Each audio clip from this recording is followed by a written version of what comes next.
ขยับไปที่กัมพูชามิสทีนกัมพูชามิสทีนแคนเบเดียด่าไทยจนได้ดีด่าไทยจนได้มิสทีนแคนเบเดีย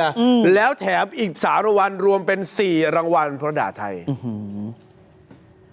ក្នុងនាមប្រជាជនកម្ពុជាក៏សូមអំពាវនាវសហគមន៍អន្តរជាតិថ្កោលទោសយ៉ាងមុតមមទៅលើទាហានថៃ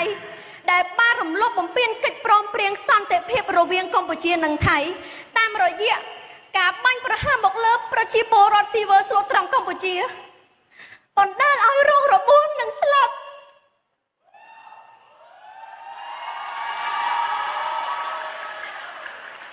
នៅភូមិព្រៃច័ន្ទកាលពីថ្ងៃទី12ខែវិច្ឆិកាឆ្នាំ2025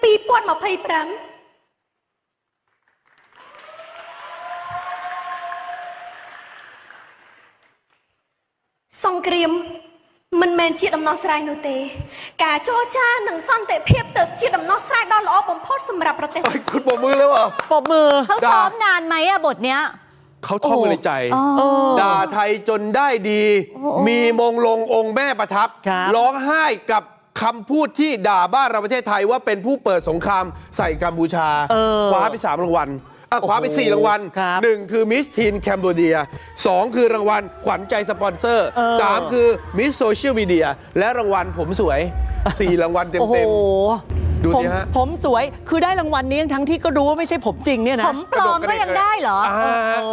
ก็พูดมันถูกใจตรงที่ด่าไทยเพราะฉะนั้นงานนี้เราดูแล้วก็เกิดความไม่สบายใจตอนนี้ก็ถ้าบอกว่าประกวดเวทีอะไรในเขมรเนี่ยด่าไทยไว้ก่อนคุณได้แต้มต่อกลายเป็นฟอร์แมตแบบนี้กลายเป็น call out กล้าหาญนะครับ